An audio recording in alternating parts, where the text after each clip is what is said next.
Bonjour à tous et bienvenue dans le Grand JT des Territoires. Dans cette édition, nos partenaires vous ont réservé un condensé de l'actualité de cette période de fin d'année. Voici d'ailleurs le tout premier reportage de ce journal. Je m'appelle Elia. Je suis la portée. Elia est disponible 7 jours sur 7 et ne prend jamais de vacances. Cette nouvelle borne permet aux consommateurs de comparer les prix avec une autre enseigne, d'obtenir des suggestions de repas ou encore de connaître les promotions en cours. On a toujours voulu savoir ce que nos clients pensaient, ce qu'ils plébiscitaient, ce qu'ils voulaient avoir, mais sans jamais oser leur demander, à part un email et un numéro de téléphone.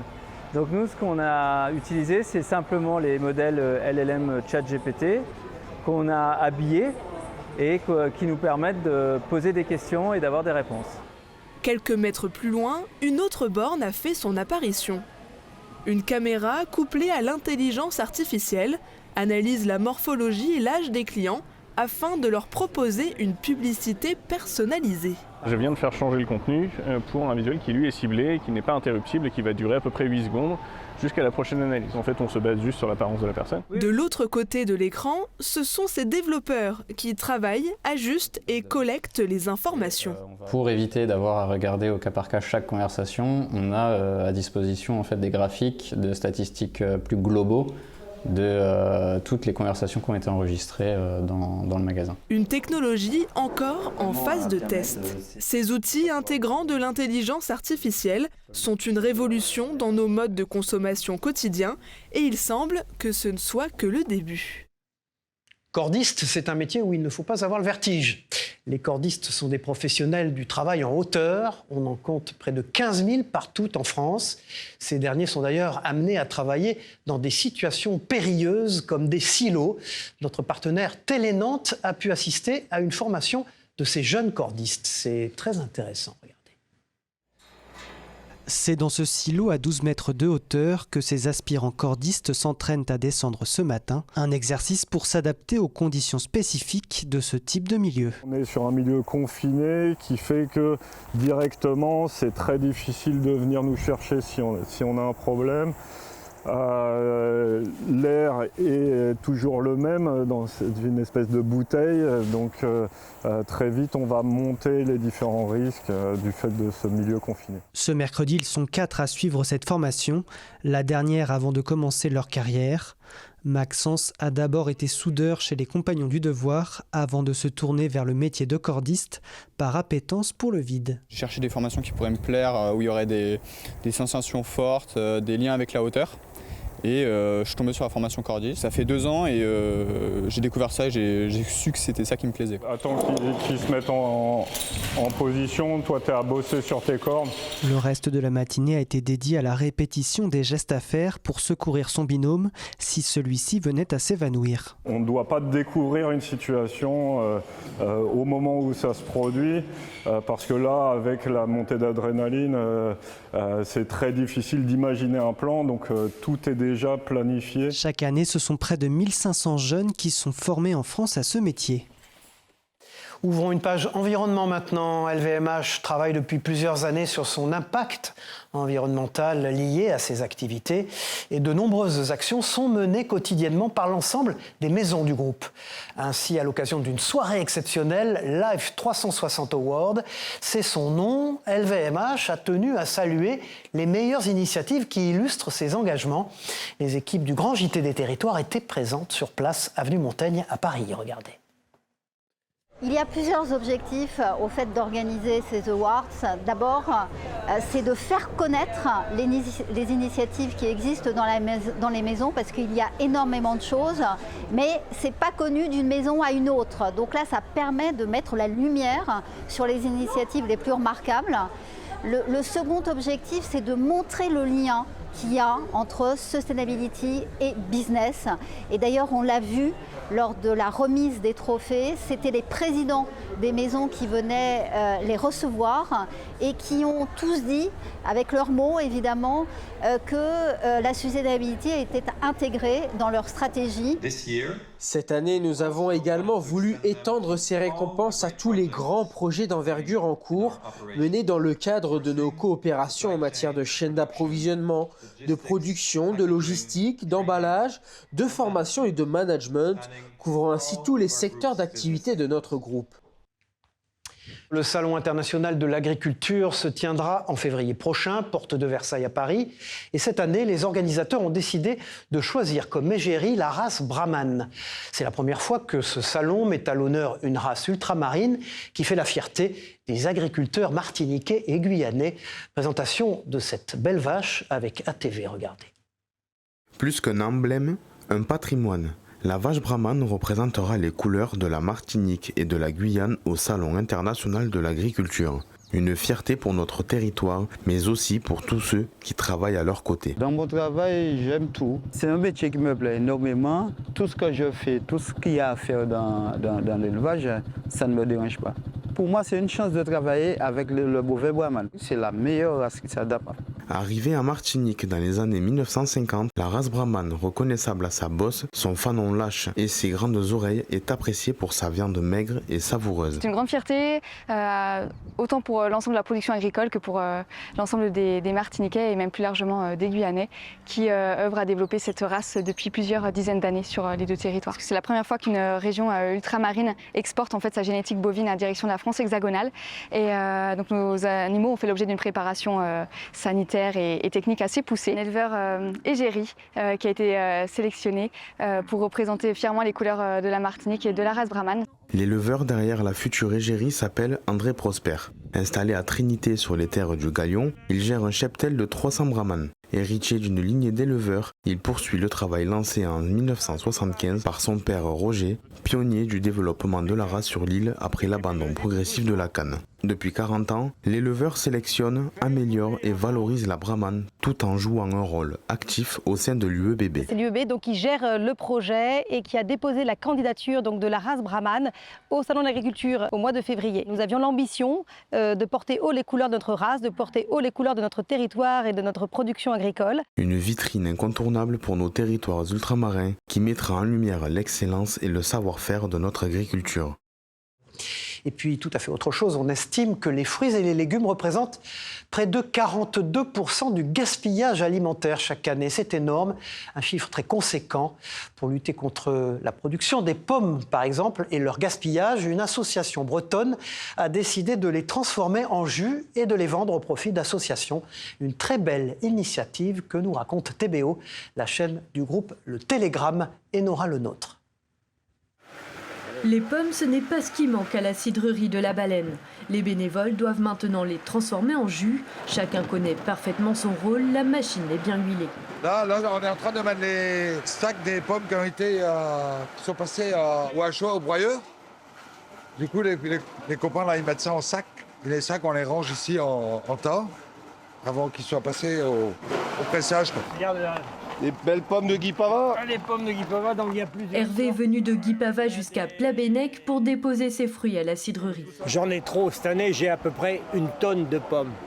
Donc je ne vais pas les laisser pourrir. Je préfère les donner à l'association qui va faire des bonnes actions pour Madagascar. Ces cajots rejoignent les 6 tonnes de pommes qui attendent d'être pressées.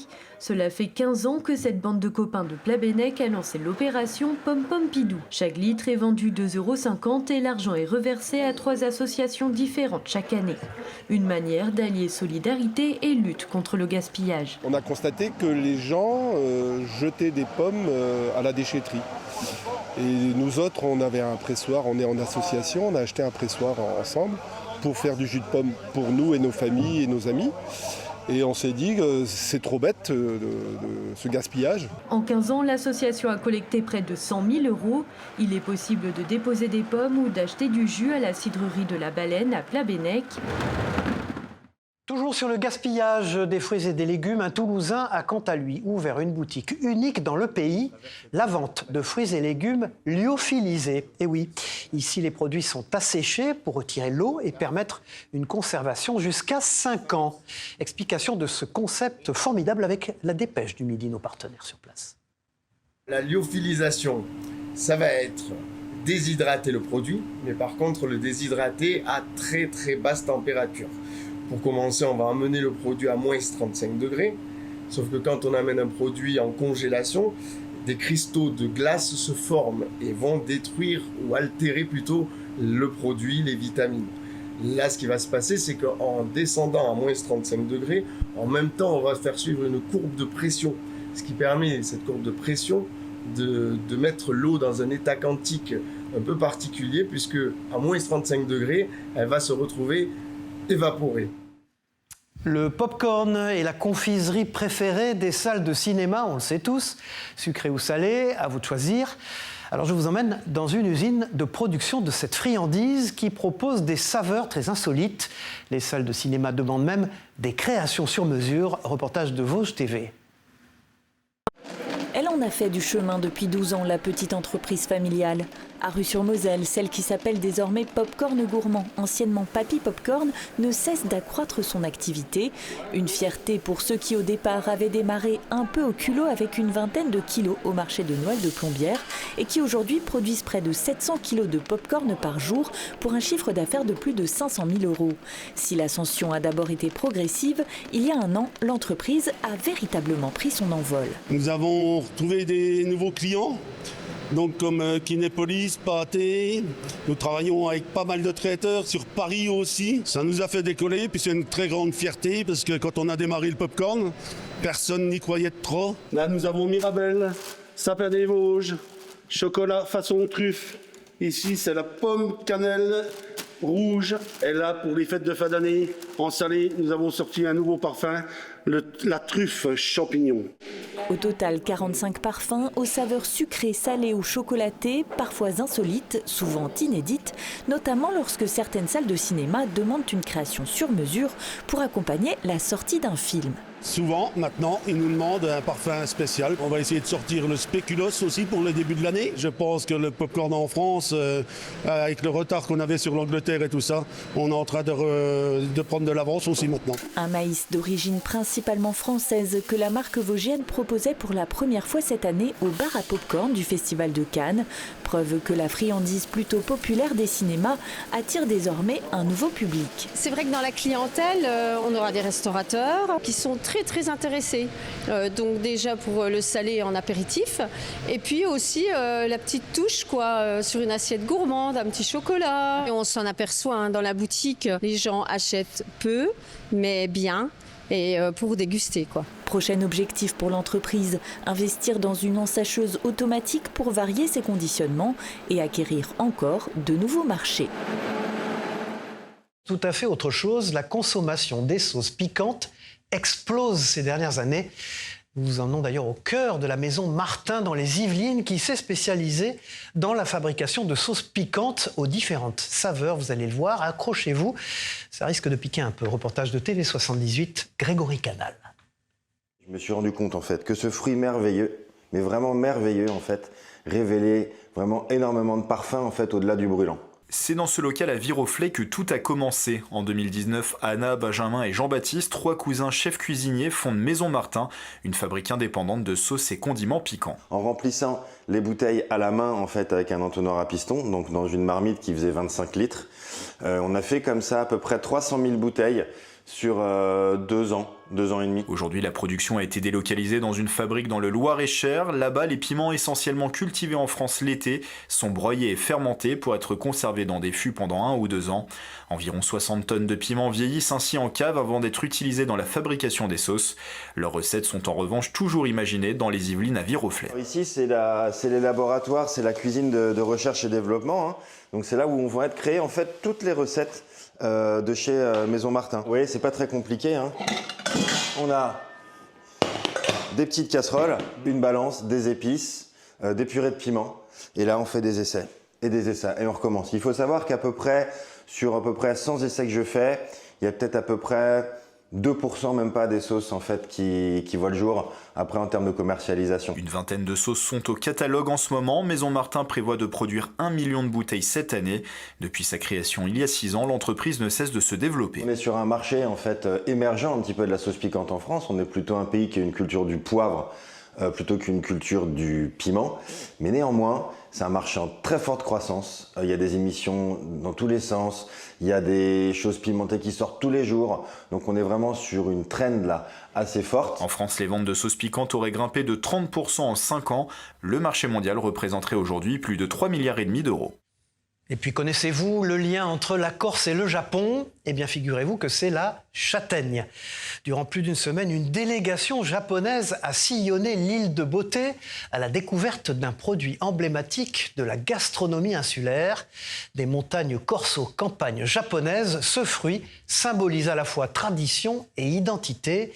Écoutons Vanina Bernard-Léoni, organisatrice de cette rencontre au micro de Télépaésé, nos confrères en Corse bien sûr. On ne le sait pas toujours, mais la châtaigne est une grande passion des Japonais. C'est un fruit qu'ils produisent depuis très longtemps, qu'ils consomment aussi énormément, ils importent. Et en fait, ça faisait des années que moi j'avais ce petit rêve de rapprocher la Corse et le Japon autour de la châtaigne.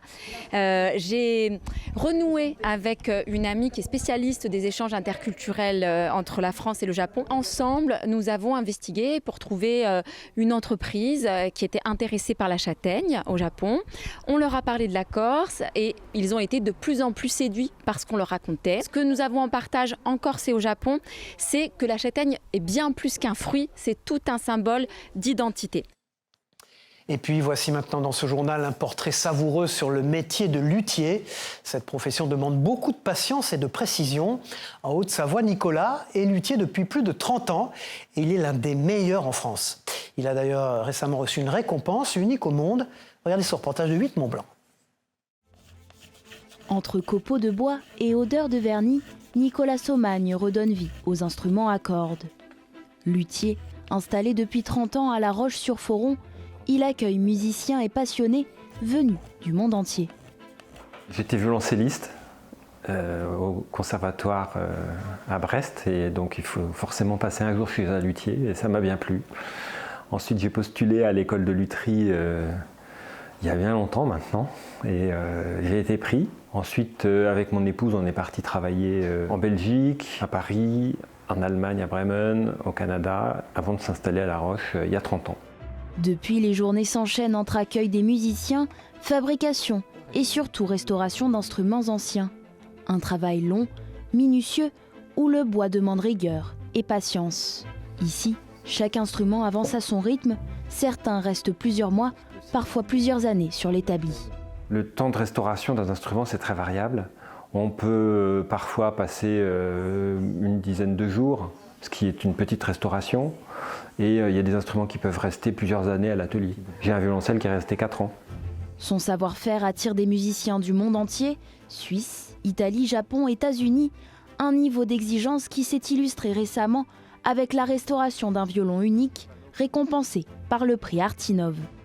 On a reçu le prix de la dynamique artisanale pour un projet de restauration sur un Amati. C'était le maître chez qui a appris Stradivarius. Et donc ce violon avait été dégradé avec un ajout de vernis conséquent dessus. Et on a fait faire une stratigraphie avec le laboratoire de biosciences de Polytechnique Paris pour pouvoir savoir les différentes couches de vernis qui avaient été posées sur l'instrument. Avant, on travaillait à l'aveugle sans savoir ce qu'il fallait qu'on retire, comme font les gens qui rénovent les tableaux pour essayer de retrouver les couleurs d'origine.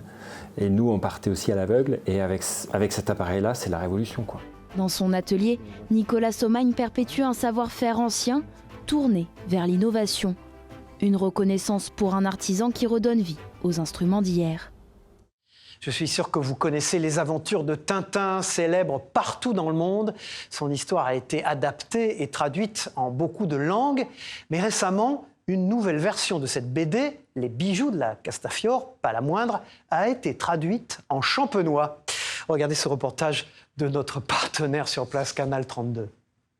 Coumasson parloyi cédra pis et couverte, attachons-les solidement à cette poutre. Traduction, commençons par lier ces draps puis attachons-les solidement à cette poutre. Tintin, le secret de la licorne sera disponible en version champenoise dans une 50aine de librairies. Les bijoux de la Castafiore édité en novembre dernier s'écoulaient à plus de 3000 exemplaires, de quoi motiver la maison du folklore de Champagne de renouveler l'expérience. Pour les tintinophiles, les 2 albums qui sont le plus important de la série de manière générale, hein, c'est Le Secret de la Licorne et Le Trésor de Rackham le Rouge. C'est là où on rencontre le Capitaine Hook véritablement, c'est là où on achète le château de Moulinsart. Transposer les aventures du célèbre reporter imaginé par Hergé, un projet qui aura mobilisé pas moins de 4 traducteurs durant 6 mois.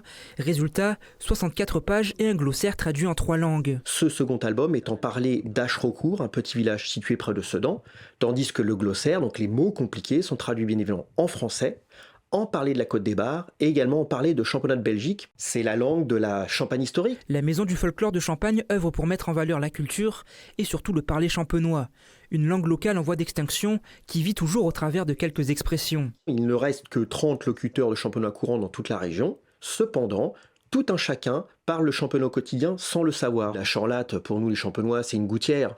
L'après-midi, c'est le tantôt. Le gamin qui mange rien, c'est le nachou. Le chat, c'est le marcou. Objectif pour l'association, permettre l'instruction du champenois dans certaines écoles publiques. Le Tintin champenois est une manière de faire parler du projet, mais aussi de créer des supports pédagogiques. Donc comment faire pour apprendre une langue quand on n'a pas de professeur ? Eh bien en apprenant de manière ludique aux professeurs tout autant qu'aux élèves. Et ça c'est un énorme boulot que nous avons commencé. Et en fait il y a un véritable engouement autour de cette langue. En cas de succès, un 3e et dernier album sera édité. Le Trésor de Rackham le Rouge est en cours de traduction. Vous connaissez bien évidemment les célèbres 24 heures du Mans, mais connaissez-vous les 24 heures miniatures? Cette course d'endurance rassemble une 50aine de pilotes autour d'un circuit miniature avec des voitures toutes petites. Écoutons 2 participants au micro de 7 à Limoges qui nous dévoilent les secrets de cette course. Il y a des difficultés particulières, comme la fin de ligne droite, il faut vraiment décélérer pour essayer de prendre les virages le plus régulier possible, sans freiner, parce qu'il y a un frein moteur, hein, ça reste des voitures avec des freins moteurs, chacun n'a pas la même stratégie. Les ravitaillements, il faut faire attention à la casse aussi, parce que plus il y a de casse, plus on va perdre des tours. Et puis on sera rétrogradé dans le classement. Freiner au bon moment, accélérer au bon moment. Est-ce que ça dérape aussi facilement? Eh oui, c'est pour ça qu'il faut bien doser, parce qu'on peut très bien se retrouver avec le châssis qui part un petit coup en arrière, un petit coup sur le côté. Des moteurs qui hurlent, des virages à pleine vitesse. Je vous présente maintenant le sidecar. Ce sport mélange équilibre, précision, confiance aussi. Une discipline à part où tout repose sur la complicité entre le pilote et son passager. Amateur de sensations fortes, ce reportage est pour vous. Des images proposées par Puissance Télévisions.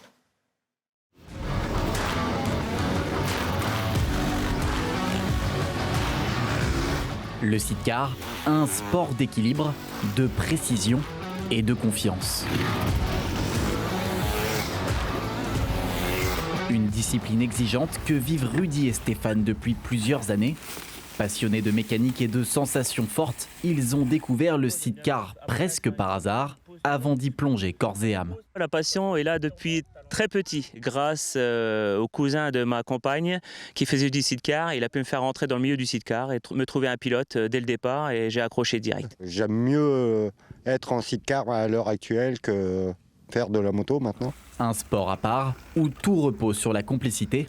Le pilote gère la trajectoire, la vitesse, les appuis. Le passager, lui, devient le véritable contrepoids se déplaçant dans le panier pour garder l'équilibre à chaque virage. Un travail d'équipe millimétré où la moindre erreur se paye. Quand on va vraiment chercher de la motricité, on va vraiment se pencher et descendre avec 3 appuis. Il n'y a pas une peur une angoisse de frôler le sol ou quoi? Le sol, on le frotte souvent. Le but, c'est de rentrer dans les 4-5 premiers. Pour notre première, ça serait vraiment pas mal. Je pense avoir les capacités, avec mon pilote, de rentrer dans les 4-5 premiers. Ça serait pas mal. C'est un bon objectif. Les moteurs grondent et la tension est à son comble quand vient le top départ.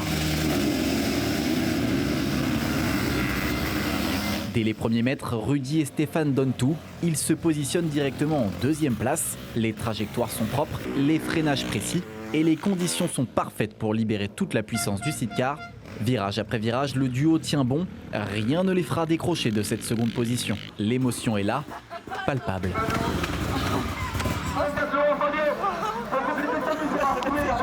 Forcément beaucoup d'émotions et puis faire c'est notre vraie première manche qu'on fait ensemble.